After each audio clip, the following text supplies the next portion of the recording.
I'd be happy to.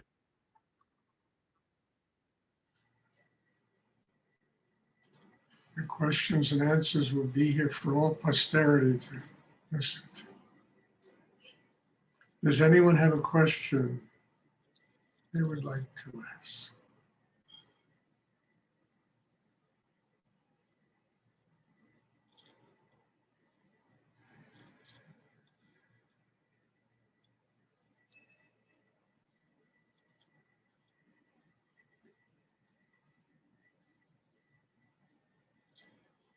You know, the ultimate goal of this meditation, and really just about everything in life, is to attain a state of happiness inside ourselves, to be open, to be full of love, joy.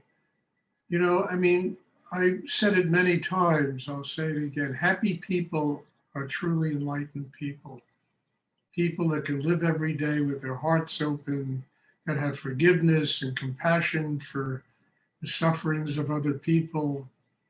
I mean, that truly is a state of enlightenment because it really enables us to rise inside ourselves to the highest levels of what our humanity is.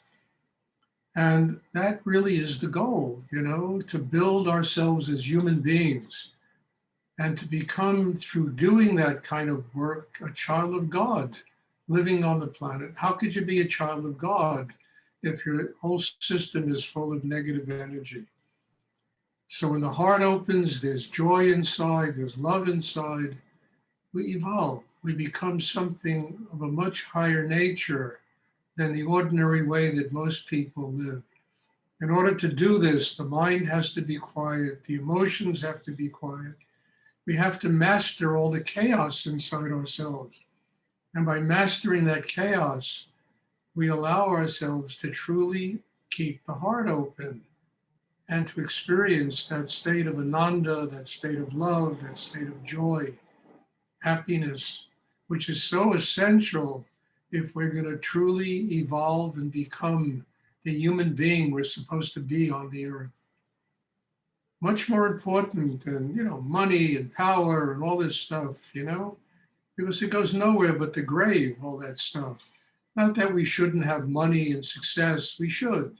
But along with it, we need to be happy people. And that has nothing to do with the external world. It has only to do with our ability to keep our own hearts open. And of course, it gets back to another reality. We have to build a system inside that is capable of doing this. And that's what meditation is all about, is building that kind of system.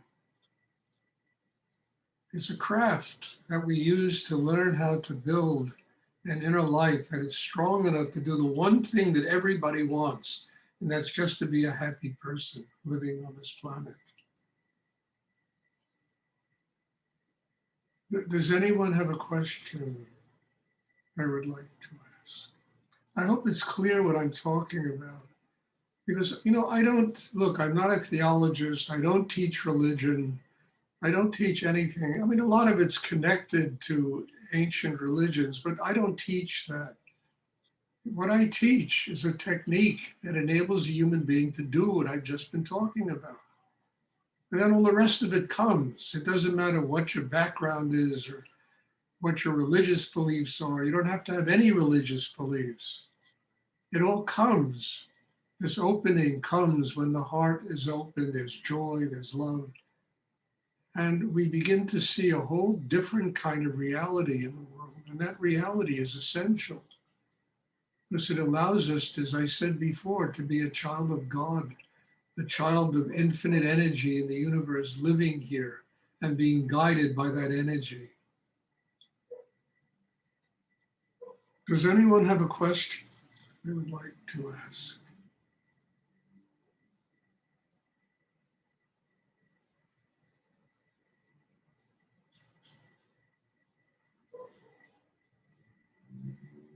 I once had a friend of mine, he was an artist, and he once told me, oh yes, I want to be happy, but it's impossible to do it. And, you know, I looked at him and I didn't say anything. It's not impossible to do it. One has to do the work on themselves. One has to build an inner life that is strong enough to do it. Otherwise, yes, it's impossible to do it. Especially when we keep reaching into the external world for things that we think are going to make us happy, and they never do. They turn us on for a minute, but there's no sustained joy in these things.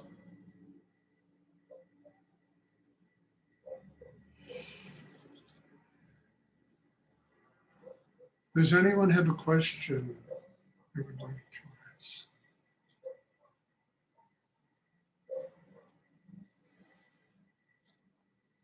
That's why it's a hopeless task to keep blaming the external world for your unhappiness. This is not true. If you build an inner life, then you're strong enough to deal with anything the external world presents to you.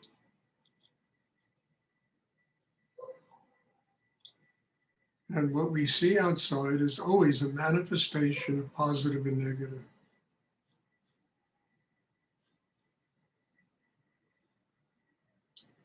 Does anyone have a question they would like to ask? So I don't listen to people when they endlessly complain to me about their problem. I say, well, fix yourself and your problems will be managed. You know, oh, but I got this and that and but then it goes on and on and on. Fix yourself. And you will have the strength to deal with whatever takes place in your life.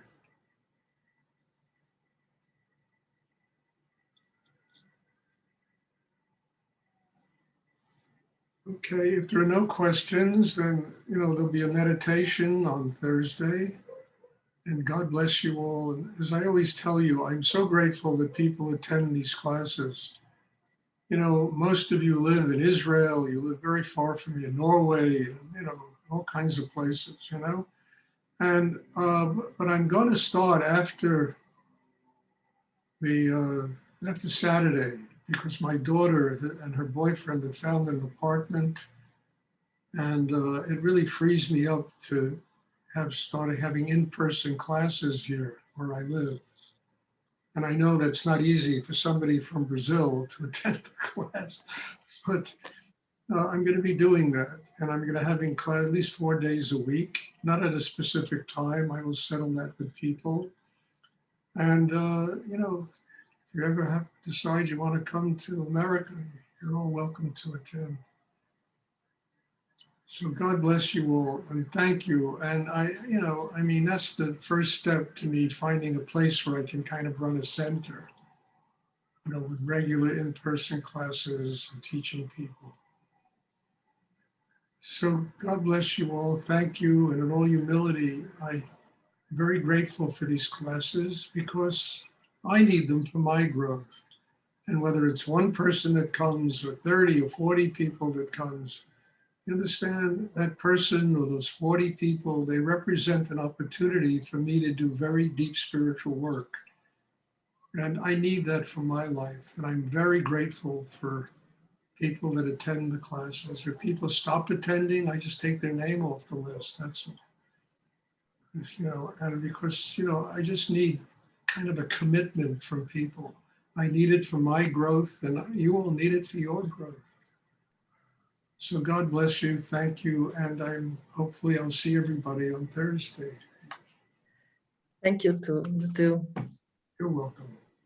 I will love to come to USA. All right. I will try.